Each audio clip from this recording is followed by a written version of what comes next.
Classification का, ठीक ना।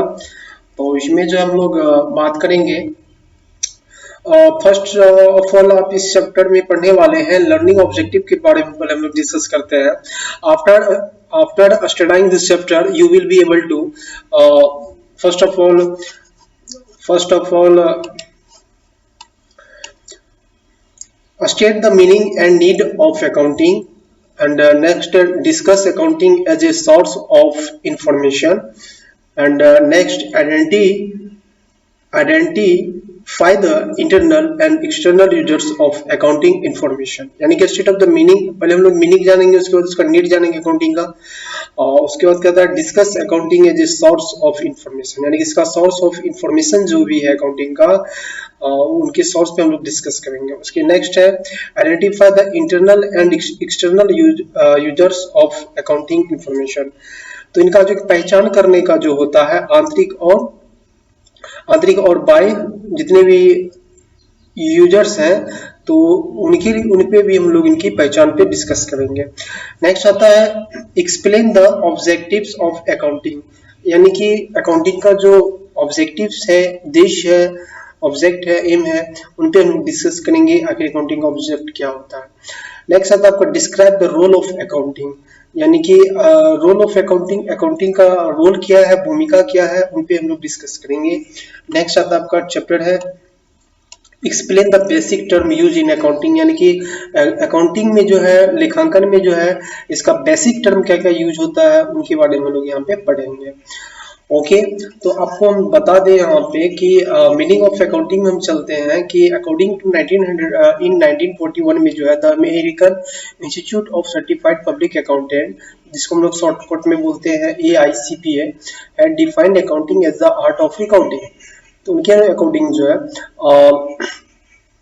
Accounting is the art of recording, classifying and summarising in a significant manners and in terms of money transaction and event which are in party list।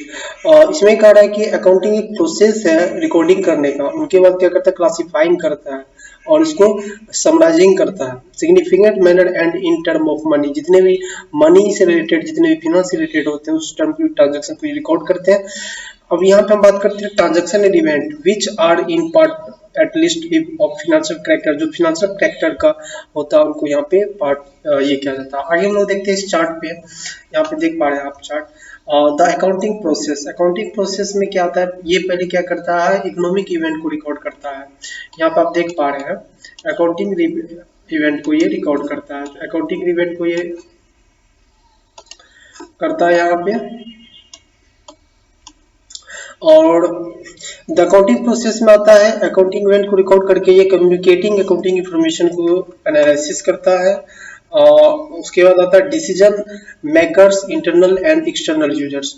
तो ये क्या करता है, काफी हेल्पफुल होता है ये जो कम्युनिकेटिंग अकाउंटिंग जितने भी जानकारियां मिलता है, तो वो यहाँ पे अकाउंटिंग इंफॉर्मेशन जो मिलता है वो डिसीजन मेकर्स एक्सटर्नल हो या फिर एक्सटर्नल हो, तो उनके लिए ये बहुत बेहतर होता है। उन्हीं के आधार पे, यानी कि उनका एसेट लायबिलिटीज कितना, उसका नेट प्रॉफिट कितना है, तो उन्हीं के आधार पे जो मैनेजर सब है, जो भी कंपनी वाले हैं, या चाहे वो इंटरप्राइजेज हो या फिर इंडस्ट्री वाले हो, तो उन सभी के लिए, शेयर होल्डर सब के लिए, सभी उनका जो फाइनेंस पोजीशन पता चलने के उपरांत ही वो एक बेहतर डिसीजन मेकिंग कर सकता है। ओके तो इसी तरह से एक्शन डिसीजन करने में उसको काफी हेल्पफुल होता है। आप यहाँ पे देख सकते हैं क्या दिया हुआ है यहाँ पे आप देख सकते हैं कि accounting links decision makers with economic activities and with the result of their decision, यानी कि डिसीजन का जो रिजल्ट के लिए जो ये अकाउंटिंग लिंक अकाउंटिंग क्या करते हैं, decision makers with economic activities. Economic activities का मीनिंग होता है यहाँ पे परचेजिंग सेलिंग का जितना भी होता है, जिसमें वेल्थ का इन्वॉल्वेशन उसमें होता है, उन्हीं के आधार पे ये रिजल्ट इससे बेहतर आ पाता है। अब हम बात करते हैं कि फादर ऑफ अकाउंटिंग की अगर बात करें, चलिए उस पर बात डिस्कस करेंगे। पहले हम लोग करते हैं in order to appreciate the exact nature of accounting we must understand the following relevant aspect of the definition. तो हम यहाँ पे बात करेंगे कि उसको बेहतर तरीके से अंडरस्टैंडिंग करने के लिए, और जैसे कि इकोनॉमिक इवेंट्स दिया हुआ, इकोनॉमिक इवेंट पहली बात होनी चाहिए, इसका कुछ पहलू है एस्पेक्ट ऑफ द डेफिनेशन, यानी कि अकाउंटिंग का जो डिफिनेशन है उसमें कुछ एस्पेक्ट आते हैं, तो वो क्या क्या एस्पेक्ट आते हैं। तो एस्पेक्ट में हम लोग पहले फर्स्ट ऑफ ऑल देख रहे हैं कि इकोनॉमिक इवेंट्स होते हैं। जी हाँ, अकाउंटिंग ट्रांजेक्शन के अकाउंटिंग जो होता है इससे इकोनॉमिकली इवेंट्स को ही बोलने रिकॉर्ड करता है। नेक्स्ट आता है इसमें identification, measurement, recording and communication. Accounting process में क्या होता है कि उसमें ये पहले इस चीज का आइडेंटिफिकेशन किया जाता है कि वो इकोनॉमिक इवेंट्स है कि नहीं। अगर वो इकोनॉमिक इवेंट्स है तो उनको रिकॉर्ड करता है, फिर मेजरमेंट करता है। मेजरमेंट यहाँ का मीनिंग आता है कि उसका जो है डॉलर में या फिर रुपीज में उसका मापन किया जा सके, और रिकॉर्डिंग किया जाता है और उसको कम्युनिकेशन के दृष्टिकोण से उसको बनाया जाता है। ऑर्गेनाइजेशन के लिए, और यानी कि ये जो होनी चाहिए वो पूरी रूप से रिलेटेड होनी चाहिए ऑर्गेनाइजेशन से रिलेटेड। उसके बाद interested users of information. Okay, next आता है आपका इकोनॉमिक इवेंट्स। अब हम बात करते हैं कि यहाँ पे इकोनॉमिक्स इवेंट्स किसको कहते हैं। इकोनॉमिक इवेंट जैसे कि नाम से आपको पता चला होगा, इवेंट्स यानी कोई तरह से घटना होता है। इवेंट्स जैसे कि business organisations involve economic events.